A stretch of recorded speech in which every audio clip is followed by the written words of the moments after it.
espaço preparado aí para as crianças.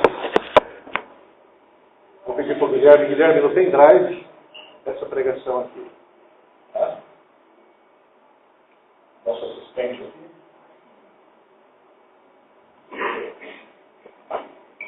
E Guilherme, eu passei uma folha a mais para você. Devolve tudo.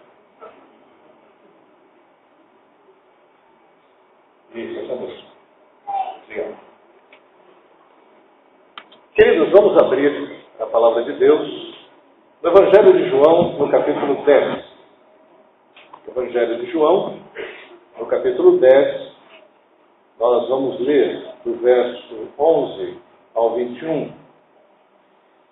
Na semana passada, eu estive no casamento do Fernando e da Simone, lá em Conselheiro, Lafayette, uma cidade muito gostosa, uma chácara também muito aprazível. O casamento foi muito gostoso.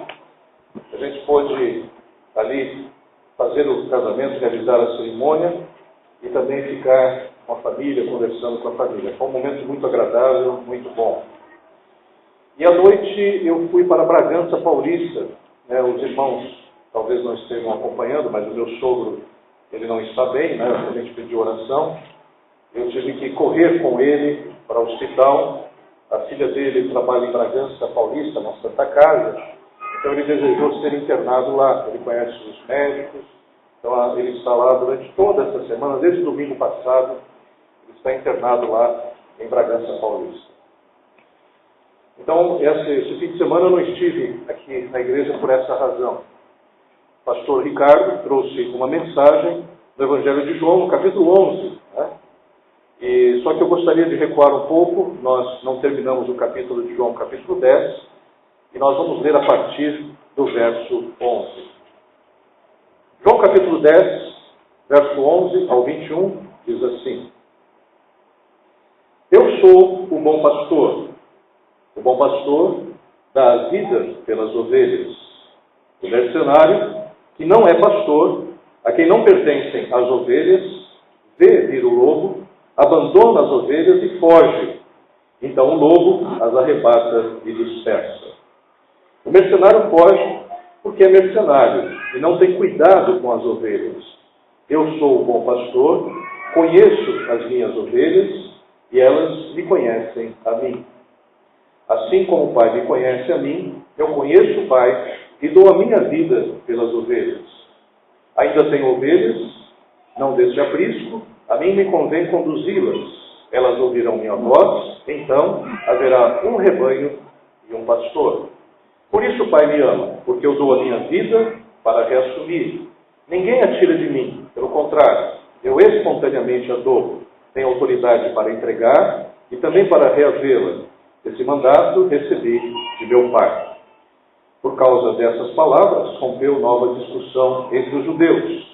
Muitos deles diziam: ele tem demônio e enlouqueceu. Por que o ouvis? Outros diziam: esse modo de falar não é de endemoniado. Pode, porventura, um demônio abrir os olhos aos cegos? Até aqui. Senhor Deus, nós queremos te agradecer, ó Pai, por essa manhã. Queremos te agradecer, Pai, pelo privilégio que temos de juntos estarmos aqui. Queremos te agradecer, ó Pai, porque pudemos, Senhor, te louvar, te adorar nesse pequeno momento de louvor. E agora, Senhor, que nós lemos a Tua palavra, pedimos a Tua orientação, a Tua graça, Senhor, a Tua direção. Pai amado, nós confessamos que necessitamos de Ti, necessitamos do Teu amor, necessitamos da Tua misericórdia e do Teu perdão, Senhor. E, Senhor, agora que estamos com o coração bem receptivo, com a mente, Senhor, bem descansada, Senhor, nós queremos pedir que a Tua palavra possa penetrar em nossa vida, de tal forma, Senhor, que possa fazer divisões. A divisão do espírito e da alma. Que possa penetrar tão profundamente no nosso ser, ó Pai, que possa também adentrar as dispensas, ó Pai, da nossa alma, onde estão escondidos, ó Pai, os nossos desejos, estão escondidos os nossos sonhos, para que o Teu Espírito Santo, Senhor, possa moldar, possa mudar, possa transformar, possa fazer com que tenhamos uma melhor compreensão de Ti, Senhor, e apliquemos a Tua palavra à nossa vida. Pai amado, nós não temos dimensão, Senhor, da obra do Teu Espírito em nossos corações. Mas pela fé sabemos que o Teu Espírito é aquele que, além de nos conduzir a Cristo Jesus, é Ele que intercede com gemidos inexprimíveis ao Pai Celestial. Por isso nós confiamos na Tua atuação, ó Pai, no Teu Espírito. E é em nome de Jesus que nós oramos. Amém, Senhor. Queridos irmãos, algumas semanas atrás, nós iniciamos esse capítulo 10 falando a respeito da figura, da metáfora do bom pastor.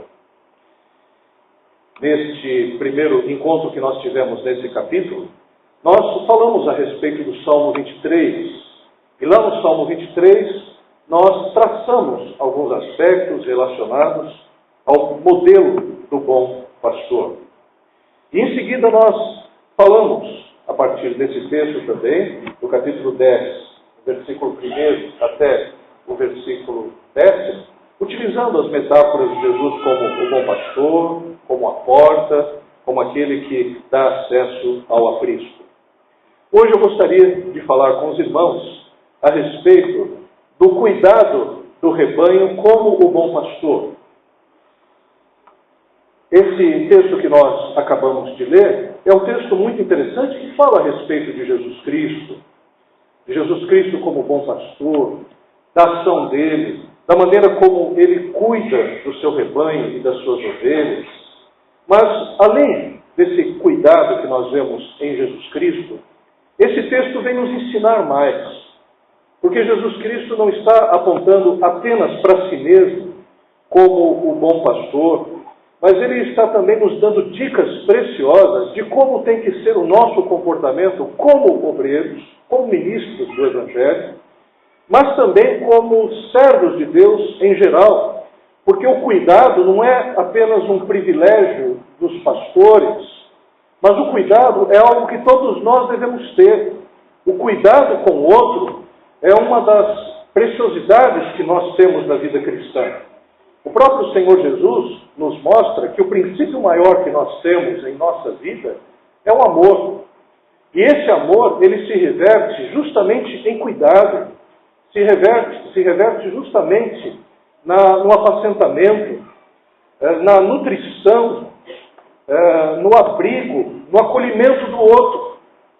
E quando nós falamos a respeito de cuidado do rebanho, esse é um trabalho que não é um trabalho só daqueles que são líderes, daqueles que têm essa função. É um trabalho de todos nós. É um trabalho de toda a Igreja de Cristo que tem que cuidar um do outro. Aqui eu estou vendo o rosto de muitas pessoas e a gente à noite também verá o restante da igreja reunida. Mas o fato é que cada um de nós, esses rostos, existem expressões que revelam algumas coisas que estão na alma, que estão no coração. Alguns aqui estão certamente feridos por algumas circunstâncias da vida. Outros aqui estão passando por processos difíceis. Alguns aqui estão chegando nesses dias, ou nesse mesmo ano, aqui a frequentar a igreja, a conhecer mais os valores do Evangelho de Cristo, os valores do Reino de Deus. Outros estão já mais há algum tempo, mas o fato é que todos nós precisamos de cuidado.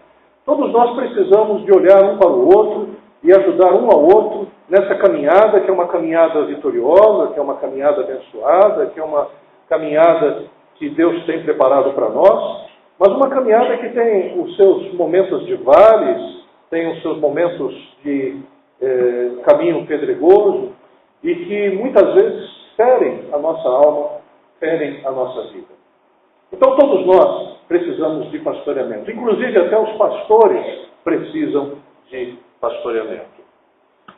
E queridos, no grau de 1 a 10, quais seriam nossas prioridades? Se você fizesse uma lista agora, o que você elencaria como mais importante? Seria importante nós pensarmos, né? O que vai em primeiro lugar nessa sua lista? A gente poderia desfiar uma série de objetivos, de planos, de sonhos. E as outras perguntas também vão nessa direção. Como é que nossas prioridades são gestadas? Será que nós temos essa lista que é pautada pela mídia? Existe um exercício muito interessante que a gente pode fazer principalmente com as propagandas de televisão, de saber o que elas estão atraindo, em que elas estão mexendo. Por exemplo, geralmente as propagandas de TV trabalham na área do poder, então elas oferecem alguma coisa relacionada ao poder. Então a gente vê, por exemplo, algumas propagandas de carro, em que ali você se sente poderoso. Tem uma que eu vi, por exemplo, de várias frases que fazem um homem. Então, um homem ali com uma caneta, um relógio caro, uma comida francesa, dando ordens no seu ambiente de trabalho. E, por fim, o carrão. Mostrando que esse é um sinal de poder, que esse é um sinal de Estado. Existe também um outro apelo também nas propagandas, que é a questão sexual. E nessa questão sexual, existem uma série também de produtos que são vendidos também prometendo essa satisfação sexual. Existem outros produtos também que procuram nos satisfazer no aspecto do dinheiro, que são vendidos com a ideia de que você comprando esse produto, você vai, de certa forma, prosperar. E muitas vezes, por conta da própria propaganda, e a propaganda ela tem mexido muito com a gente. Eu vi um vídeo na internet que eu achei fabuloso, eu postei no Facebook, falando como se faz um candidato. Eu não sei se vocês viram esse clipe. Vejam, irmãos, porque de uma forma muito hilariante, apresenta como é que se faz um clipe de um candidato a vereador ou um candidato a prefeito. Eu fiquei assombrado porque realmente é essa maneira, esse método que é apresentado na televisão, que muitas vezes nos ilude, que nos faz votar num candidato, não por aquilo que ele é, mas por aquilo que ele aparenta ser através da propaganda. Então, como é que as nossas prioridades são listadas? Pela mídia? Pela tradição? Por aquilo que os nossos pais nos legaram? Pelos seus valores? Ou pelos valores que nós temos numa comunidade? Ou até mesmo numa religiosidade? Pela cultura? Será que nossas prioridades são pautadas também pela cultura brasileira, pelos valores brasileiros? Porque, afinal de contas, é muito importante responder essas questões, pensar, porque se nós estamos pautando as nossas prioridades e fazendo as nossas listas a partir dessas ideias, nós podemos estar desperdiçando a nossa vida. A gente pode estar jogando fora a nossa existência, correndo atrás de objetivos que se assemelham a correr atrás do vento. Como simplificar a vida de tal forma que possamos olhar para o essencial. Para mim, esse texto, ele nos responde isso. O que é mais importante? O que nós devemos fazer aqui nessa terra? O que nós devemos fazer para que possamos dar significado à nossa vida e cumprir os propósitos de Deus? Queridos, o contexto dessa passagem, Jesus Cristo, ele, no capítulo 9, ele cura um cego de nascença. Essa cura gera uma grande divergência de opiniões a respeito do nosso Salvador. E Jesus, percebendo esse conflito que se avizinha, que cresce, ele utiliza a figura do pastor de ovelhas para imprimir conceitos sobre o seu ministério, para mostrar de fato quem ele é. Algumas pessoas estavam impressionadas com Jesus pelos milagres que ele fazia, outras não estavam, outras não queriam que Jesus Cristo continuasse a pregar, não aceitavam as suas ideias. Então Jesus, para ilustrar melhor o que ele estava fazendo, ele se apresentou como um bom pastor. E esses princípios que Jesus nos mostra, certamente eles norteiam também os princípios ou o ministério dos seus discípulos. E também norteiam o ministério para todos nós. Eu quero extrair algumas verdades e aqui eu gostaria que nós prestássemos bastante atenção. porque a gente vai entrar agora numa dimensão que pode ser a dimensão que nós não estejamos vivendo. Nós temos vivido um evangelho nos últimos dias, que é um evangelho muito questionado, do ponto de vista da prática. Nós temos sido muito bons no discurso. Nós falamos muito a respeito da palavra de Deus. Nós, todos os domingos, e aqui na nossa igreja, nas quartas, nas sextas e também nas outras reuniões, nós falamos muito a respeito da palavra de Deus. Não satisfeitos, nós cantamos também a respeito da palavra de Deus.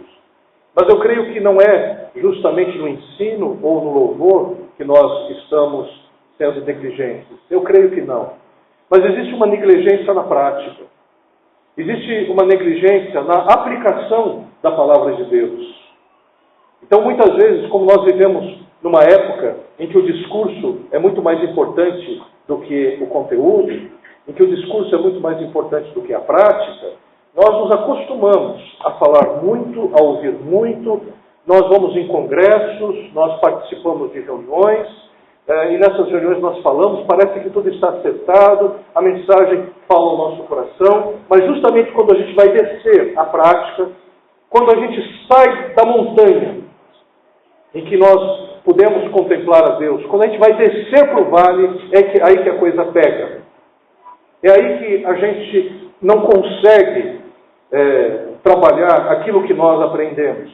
E essa passagem é eminentemente prática, porque está falando a respeito de cuidado pastoral. Primeira coisa que eu quero destacar é que o cuidado cristão deve ser integral. O bom pastor está totalmente envolvido com as ovelhas.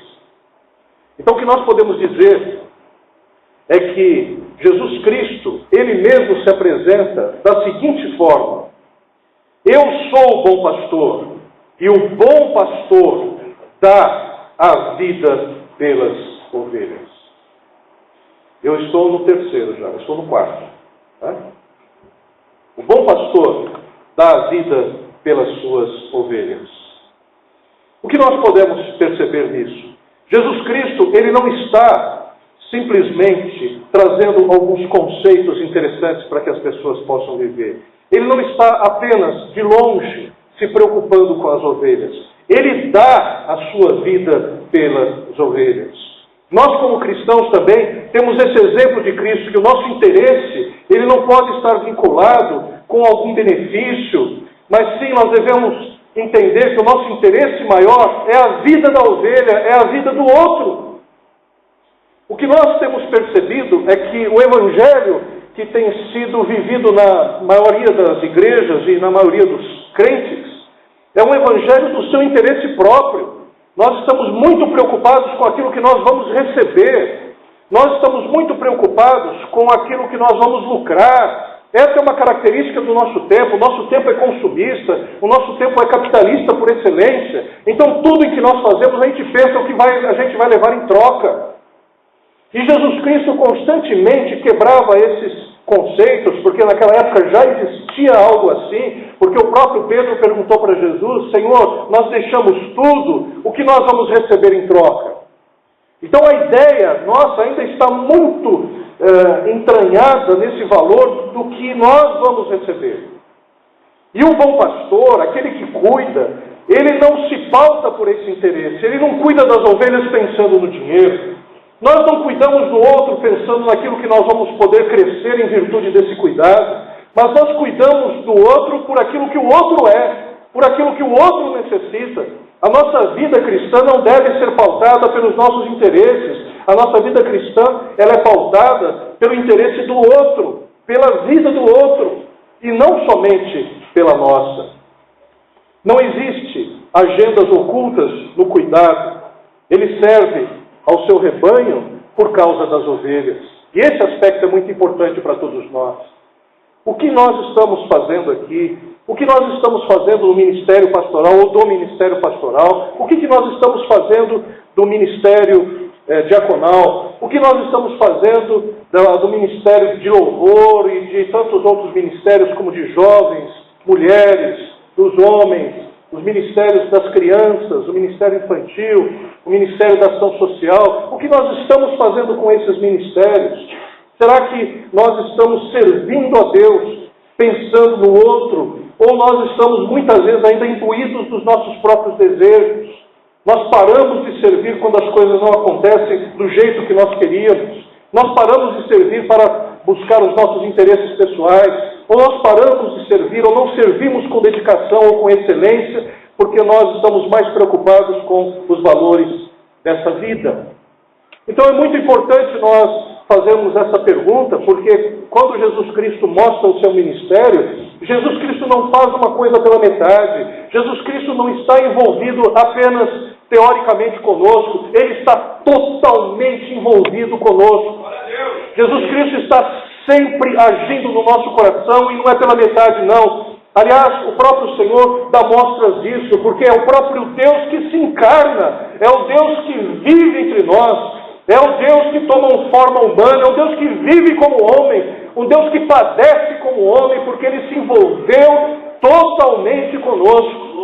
E mais do que isso, é um Deus que se envolve conosco, porque depois da sua ascensão, da descida do Espírito Santo, é um Deus que habita no nosso coração, é um Deus que está no nosso coração, na nossa vida, e é para sempre. Não é apenas para ficar um tempo conosco, Deus está totalmente envolvido conosco. Isso nos chama atenção, porque é esse modelo que nós devemos ter também em relação ao outro. Nós precisamos amar gente, nós precisamos amar as pessoas, nós precisamos olhar para as pessoas de uma forma totalmente diferenciada. Nós não podemos simplesmente olhar as pessoas como coisas, como objetos, como esse mundo faz. Esse mundo estabelece, através também da mídia e da propaganda, uma série de valores que despersonificam o sujeito. A gente aqui na cidade, quando olha para as pessoas, a gente olha como mais um, como mais um número, mais uma estatística. Hoje, aliás, uma questão. Ontem, ou anteontem, se eu não me engano, morreu já, foi o 73º policial que foi assassinado, só nesse ano. Existe uma fala do PCC, nesse ano, de 2012, que se passaram 20 anos, daquele episódio do Carandiru, onde morreram 111 presos. Se diz que o PCC tem o alvo de matar, nesse ano, 111 policiais, justamente para vingar a morte dos 111 que foram mortos no Carandiru. O policial militar hoje é uma pessoa acuada, é uma pessoa que não pode sair de casa. Eu conheço um policial que ele não pode lavar o seu carro, ele não lava mais o seu carro na rua como fazia antes. Um aluno meu do seminário, por exemplo, ele estava na casa do seu pai, no portão, quando viu uma moto chegando, se aproximando, uma moto na rua e um rapaz indo na direção dele. Ele rapidamente, ele fez a menção de que ia tirar o revólver, que ele não estava armado, mas ele fez a menção de que estava armado. E as duas pessoas, quando olharam para ele, ficaram indecisas. O rapaz montou na garupa e quando ele viu, a moto estava sem placa. Ele, que é um servo do Senhor, naquele momento, ele começou a chorar, começou a agradecer a Deus, porque ele sabia que naquele momento havia uma tentativa para que ele fosse assassinado. Então a situação que nós estamos vivendo hoje em São Paulo é uma situação complicada. A gente deveria olhar para os policiais, a gente deveria olhar para essas pessoas e orar por elas. Pedir ao Senhor misericórdia, porque existe um ministério da iniquidade, existe uma ação diabólica nessa terra, que está escravizando as pessoas, que está transformando a justiça em injustiça, que está fazendo com que as pessoas percam os seus valores espirituais e morais. Nós estamos vendo também todo um movimento, inclusive na política, em que estão cada vez mais entrando pessoas que não têm interesse na coisa pública, em ajudar as pessoas, mas sim em se locupletar. Isso não é apenas uma ação de espertalhões, isso é uma ação maligna, isso é uma ação do diabo que está tentando escravizar as pessoas, está tentando instituir um ministério que é da iniquidade. Então nós precisamos olhar para as pessoas, ter misericórdia delas, orar e perceber que as pessoas precisam de cuidado. Cristo, quando veio a essa terra, ele veio integralmente, ele se doou totalmente pela vida dos outros, pela nossa vida. Um segundo aspecto que nós podemos ver é que o cuidado cristão envolve cumplicidade. O texto que nós acabamos de ler, nós podemos ver que Jesus Cristo, ele fala sobre o mercenário. O mercenário não é pastor, porque ele cuida das ovelhas só por causa do dinheiro. Quando vem o lobo, ele some, ele foge.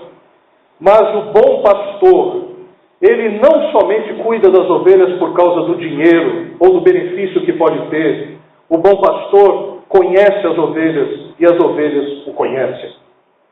Isso é cumplicidade. Nós precisamos cuidar das pessoas como o pastor faz. O bom pastor conhece as suas ovelhas e o conhecimento gera verdadeiro envolvimento. Quando nós conhecemos as pessoas, quando nós nos interessamos por elas, quando nós queremos saber a respeito das suas vidas, quando nós choramos das suas dores, quando nós nos alegramos das suas vitórias, nós passamos a conhecer as pessoas e elas passam a nos conhecer também. Irmãos, nós não estamos aqui simplesmente para sentarmos juntos aqui e termos um relacionamento que é apenas olhando para frente, um direcionamento que é de uma direção só. Mas ao sentarmos aqui nos bancos deste templo, nós temos várias pessoas ao nosso redor, nós temos várias direções para olhar, nós temos várias pessoas para cuidar e várias pessoas para nos preocuparmos, porque afinal de contas, nós estamos juntos e nós estamos aqui juntos não apenas para construir um ministério grande, entre aspas, com várias pessoas ou com várias propriedades. Nós não estamos aqui para formar uma empresa, nós não estamos aqui para formar apenas uma agência religiosa. Nós não estamos aqui simplesmente para formar um império que se notabilize entre os homens, mas nós estamos aqui para construir uma história juntos. Nós estamos aqui para realizar algo que Deus está agindo e montando em nossos corações, projetando em nossos corações, que é uma igreja que se ama, uma igreja que é família, uma igreja que é corpo, que tem o objetivo de glorificar o nome do Senhor Jesus. Muito mais do que uma organização, nós somos um organismo vivo. Nós somos partes integrantes um do outro, e para isso há necessidade de cumplicidade. Cumplicidade para que a gente possa conhecer as lutas e as dificuldades do outro. Amados, só conhecendo o homem, percebendo o ser humano em toda a sua complexidade, é que nós vamos conseguir nos envolver com ele. O homem tem uma necessidade biológica, psíquica, social e espiritual. E nós que queremos cuidar uns dos outros, nós precisamos olhar a pessoa tal qual ela é, uma pessoa integral, uma pessoa que tem corpo, alma e espírito, uma pessoa que tem anseios, uma pessoa que tem projetos. Nós precisamos olhar para as pessoas dessa forma, porque se nós olharmos apenas como a mídia olha para a gente, nós apenas estamos fazendo perpetuar esse ministério da iniquidade que anda nos rondando. Queridos, quando a gente fala sobre se envolver é procurar partilhar das dores do outro, não percebendo ou até mesmo não levando em conta as dificuldades do outro ou as limitações do outro. O que eu quero dizer com isso? Eu quero ser um pouquinho mais específico. Quando nós olhamos uns para os outros, e a igreja é um lugar em que nós estamos constantemente trabalhando, nós precisamos ver o outro, não apenas de acordo com seus temperamentos, de acordo com seus erros, de acordo com as suas falhas. Mas a gente tem que ir além das falhas, além das limitações. Nós precisamos entender o indivíduo como ele, na verdade, ele é, não apenas como ele aparenta ser. E para isso, a necessidade de cumplicidade. Nós somos craques em exclusão.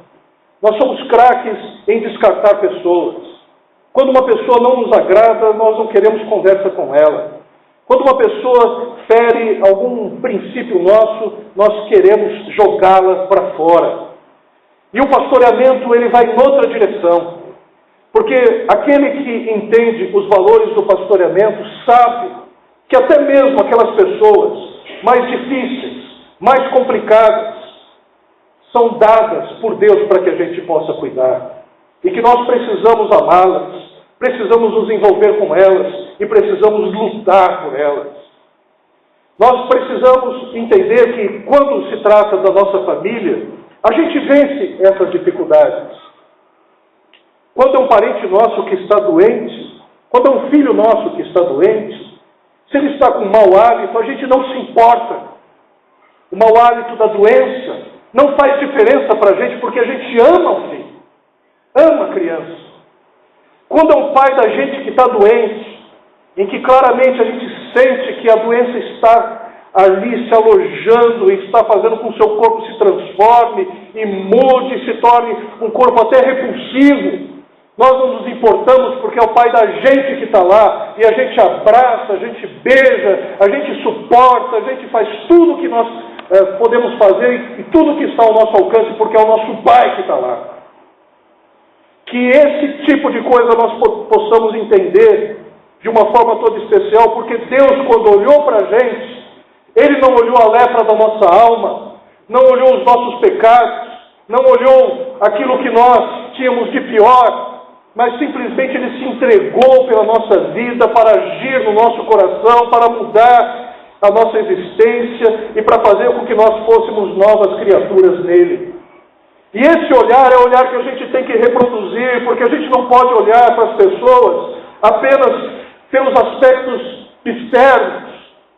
A gente não pode rejeitar uma pessoa porque ela cheira mal. A gente não pode rejeitar uma pessoa porque ela não fala a mesma linguagem que a gente. A gente não pode rejeitar uma pessoa porque ela olha torto para a gente. A gente não pode rejeitar uma pessoa porque ela não tem a mesma cultura que a gente. Não podemos rejeitar as pessoas por causa disso. A gente tem que olhar ainda mais.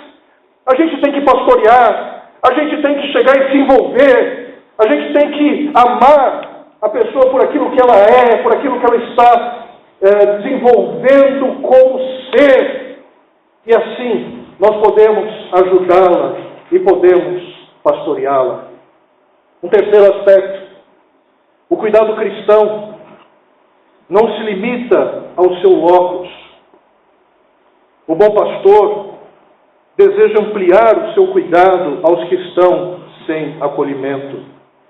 Jesus Cristo diz que ainda existem ovelhas que não são deste aprisco.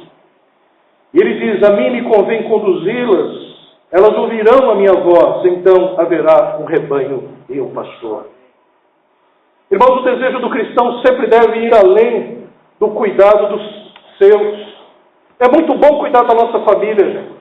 É muito bom a gente estar sempre com eles. Família é algo que a gente não pode desprezar jamais. Mas a gente não pode se encastelar na nossa casa como se a nossa família fosse o único desejo de Deus para a nossa vida. Nós precisamos olhar para a nossa família e ver a família ampliada que é a igreja. Mas nós não podemos nos limitar à família ampliada que é a igreja. Nós precisamos olhar para aqueles que estão fora da igreja, aqueles que estão perdidos, aqueles que não têm acesso à palavra de Deus. É olhar com os olhos missionários, com os olhos do evangelista, com os olhos que não se satisfazem em perceber que apenas 2 bilhões de pessoas conhecem o Evangelho e a grande maioria das pessoas estão alienadas e alijadas do conhecimento de Deus. Então nós que somos cristãos, não podemos chegar e olhar apenas para as nossas 4 paredes. Precisamos acolher uns aos outros, mas tem gente que precisa de acolhimento, tem gente que precisa de salvação, tem gente que precisa ser mudada, moldada, transformada. E aí nós temos as vocações, e essas vocações tão preciosas que Deus tem nos dado, que servem justamente para que a gente ame as pessoas, vá até as pessoas. Irmãos, se nós não estamos satisfeitos com a nossa vida cristã, é porque de fato falta alguma coisa. E nós, às vezes, entramos numa roda viva. Nós pautamos a obra do Senhor e dizemos, ou pelo menos pensamos, a obra do Senhor é isto. Eu vou domingo na igreja e participo da escola bíblica dominical, levo meus filhos e assisto o culto e procuro viver alguns conceitos que são pregados pelo pastor ou através do exemplo dos professores e dos irmãos. Irmãos, a vida cristã não se resume a isso. A vida cristã é doação. É doação.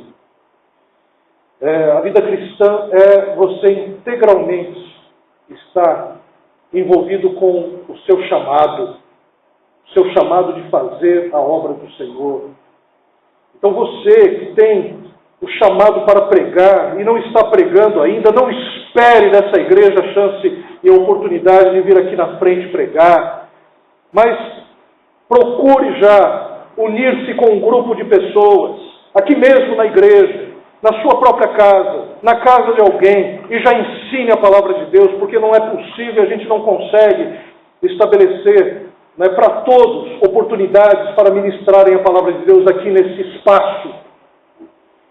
Aqui nós temos na escola bíblica dominical alguns professores que dão aula, mas a verdade é que esses professores que dão aula são poucos, porque, por exemplo, na classe de jovens e adultos, eles se alternam. Então, durante uns 3 meses é um professor, depois é outro. O que esse outro professor vai fazer durante esses 3 meses? Esperar no ano que vem para ter 3 meses para ensinar a palavra de Deus? Para pregar? Aqui também nós temos vários grupos de louvor. O que aquele que não está louvando no domingo está fazendo? Que não está exercendo o seu dom e talento? Através de um grupo, cantando, ministrando e ensinando a palavra de Deus para algumas pessoas. Aquele que aproveita aqueles momentos em que o grupo de evangelismo sai para evangelizar, o que está fazendo durante o dia, durante a semana, quando não há esse trabalho em especial? Irmãos, nós imitamos a obra de Deus. Nós imitamos a obra de Deus às pregações de púlpito e aos estudos da escola bíblica dominical. Sendo que existe muita ovelha que não é desse aprisco, muita ovelha que precisa ser alcançada, mas nós estabelecemos um jeito, estabelecemos uma forma, e nessa forma nós encaixotamos Deus, encaixotamos o Espírito Santo de Deus. E nós não podemos fazer isso porque Deus é que tem que nos guiar, é o Espírito que habita no nosso coração que tem que nos impulsionar, e não o contrário.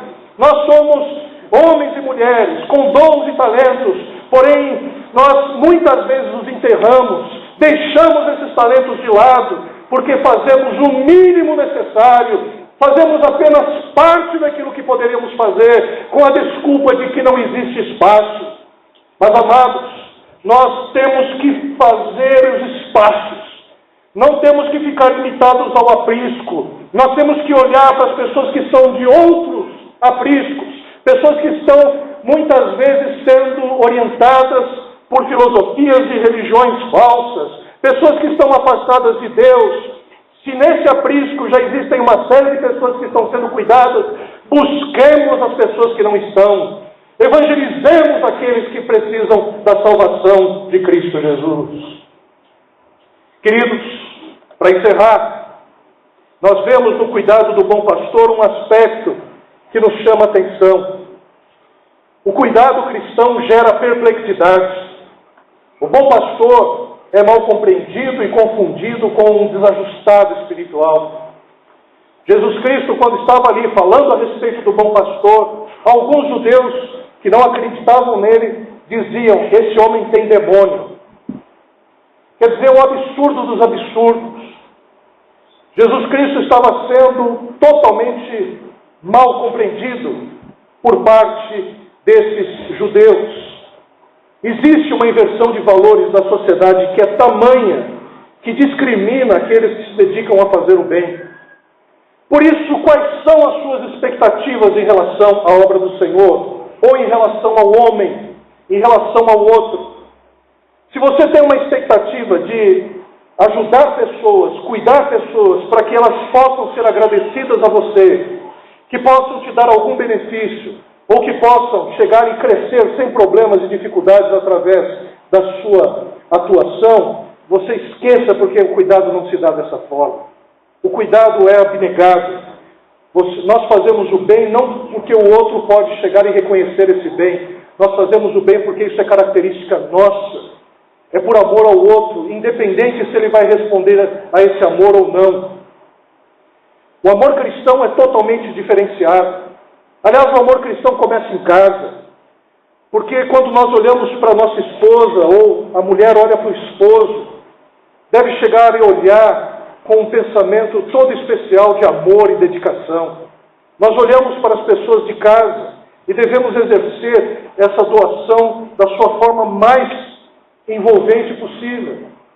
Coisa que até nesse tempo nós não estamos vendo isso. E até mesmo dentro da igreja, nós estamos vendo maridos que estão deixando de amar suas esposas e mulheres que estão deixando de amar os seus maridos também. Nós não podemos cair nisso. Nós precisamos olhar para as pessoas que estão do nosso lado e começa dentro de casa, olhar para o filho com uma total dedicação. Aliás, os filhos precisam chegar e olhar para os pais e começarem a reconhecer o trabalho que eles têm tido com vocês. Quanto mais cedo você amadurecer em relação a isso, não importa se seja um adolescente ou uma criança, mas você tem que olhar para o seu pai, tem que olhar para a sua mãe e ter um carinho todo especial por ele, porque ele te cuida. É uma pessoa que, apesar dos seus defeitos, te ama. E você precisa começar a já responder a esse amor, também com dedicação, com cuidado, dentro de casa. E o mesmo nós devemos fazer em relação à igreja. Mas mesmo agindo assim, nós sabemos que corremos o risco de não sermos bem compreendidos. Porque fazer o bem, por incrível que pareça, nessa sociedade já não é mais a prioridade. A maioria das pessoas não querem saber de fazer o bem. Acham que o bem é um luxo que pode ser feito de vez em quando, mas que o bem atrapalha. Fazer o bem atrapalha o nosso desenvolvimento pessoal. Fazer o bem atrapalha porque nós poderíamos estar ganhando dinheiro com outras coisas. Mas, amados, o que Deus requer de nós e deseja de nós, que nós tenhamos em Cristo a figura do bom pastor. As verdadeiras intenções são colocadas em dúvidas quando nós servimos ao Senhor. Estou cansado de ser mal interpretado por ser pastor. Você também deve estar cansado de ser mal interpretada como membro de igreja, uma pessoa que frequenta um trabalho e que se dedica. Mas um detalhe, nós não fazemos isso para sermos bem interpretados, não. Nós fazemos isso porque amamos. Nós estamos aqui nessa igreja porque amamos a Deus. Nós estamos aqui nessa igreja porque amamos as pessoas. Nós estamos aqui fazendo a obra do Senhor porque amamos aqueles que ainda nem conhecem o Evangelho e nem nos conhecem. Nós estamos aqui porque é o amor de Deus que nos envolve, é esse amor de Deus que faz com que nós nos reunamos domingo após domingo para fazer a obra do Senhor. E um detalhe, nós precisamos conhecer as pessoas e saber como as pessoas são.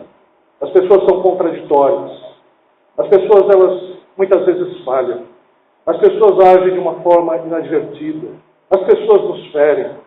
As pessoas muitas vezes agem de uma maneira tempestiva. E nós também agimos assim. Nós somos assim também. Nós fazemos coisas impensadas. Nós ferimos um ao outro também. O que nós precisamos é perceber que as pessoas, e nós estamos incluídas nelas, são falhas. E nós fazemos o bem, não por aquilo que elas podem chegar e fazer por nós, mas porque está em nós o fazer o bem. É do nosso caráter, é da nossa vocação. Queridos, como percebemos no exemplo do Mestre, nós somos chamados para cuidar do rebanho. E isso não se limita apenas aos ministros ordenados, mas a todos que são vocacionados para amar. Cuidemos, pois, do rebanho de Deus como zelosos pastores, pastores segundo o coração de Deus. Pastores segundo o coração de Deus. Isso é para mim, que tenho a ordenação, sou um ministro ordenado e vocacionado especificamente para o pastoreio, mas é para todos nós que cuidamos de gente. É para o diácono que cuida das pessoas. É para o professor que cuida dos seus alunos. É para o louvor que cuida da adoração e deseja que todos possam alcançar melhor a Deus através da adoração. É daquele que faz o serviço social e cuida do físico e do bem-estar daquele que está necessitado. Nós somos cuidadores. E aqui está o exemplo maior do cuidador, do exemplo do bom pastor, que dá a vida pelas suas ovelhas. E eu gostaria que nós repensássemos nessa noite nossos planos, nossos projetos, nossas intenções.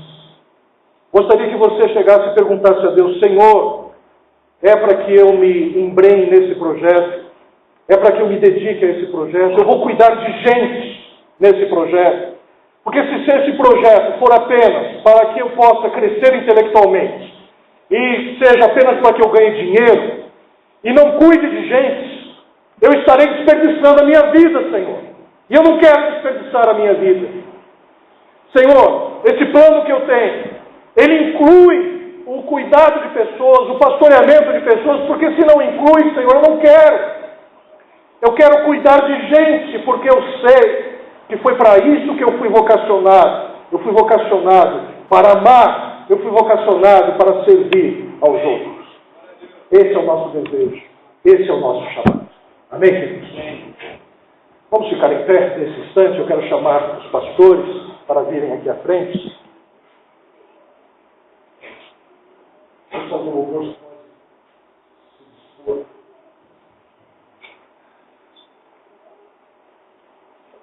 Vou pedir ao pastor Maurício Xavier que faça a leitura do 1 Coríntios, capítulo 11, a partir do verso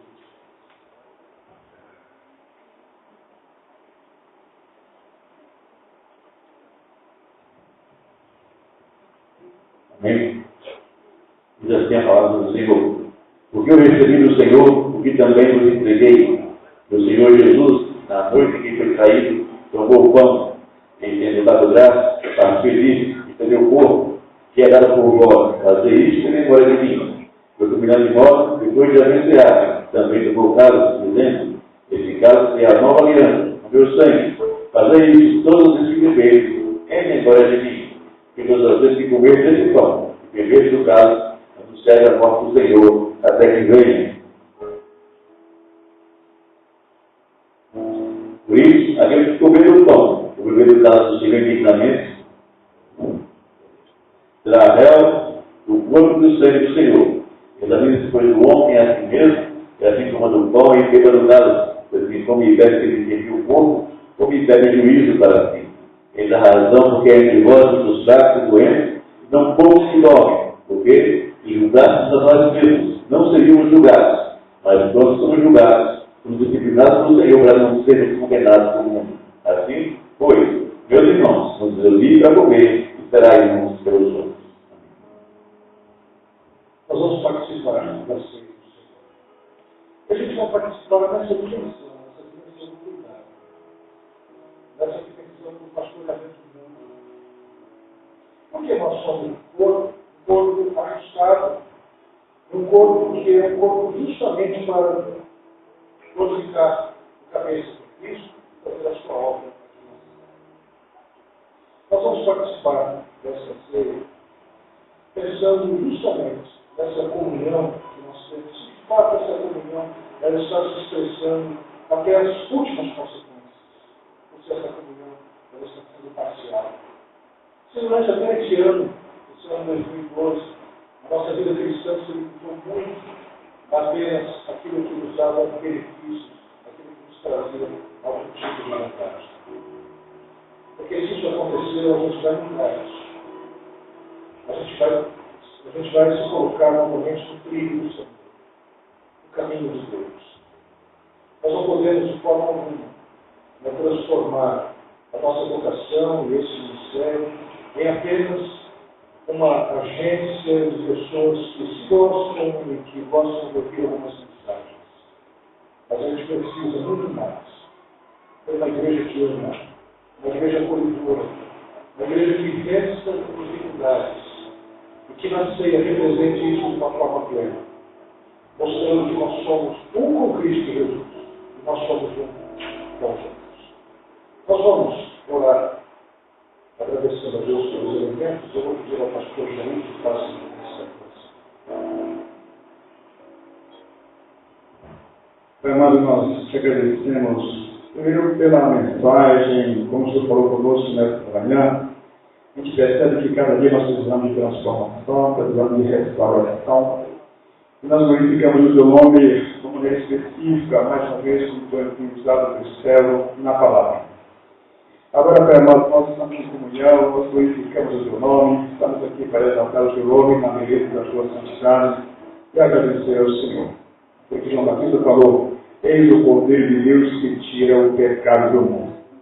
Nós te agradecemos, Pai amado, pelo fato de sermos alcançados pela tua palavra, pela morte e pela ressurreição de Cristo, que nos deu a direção, que antes nós éramos cegos, nós não tínhamos direção, nós não tínhamos convicção da vida eterna. Mas hoje nós glorificamos o teu nome, nós exaltamos o teu nome, nós estamos livres. O laço se quebrou, nós escapamos, estamos aqui nesse momento de comunhão para agradecer ao Senhor. E aquele sacrifício, aquele sangue que foi derramado ali na cruz do Calvário, foi exatamente para que nós hoje pudéssemos ter vida e vida com abundância. E nós estamos, meu Deus, nesta manhã, abençoando, meu Deus, esse pão que representa o corpo de Cristo.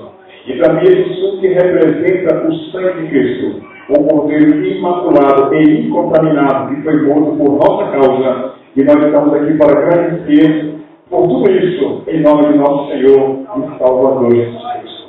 Amém. Nós vamos agora proceder à distribuição dos alimentos, enquanto nós louvamos ao Senhor. Devem participar da ceia, os irmãos podem sentar.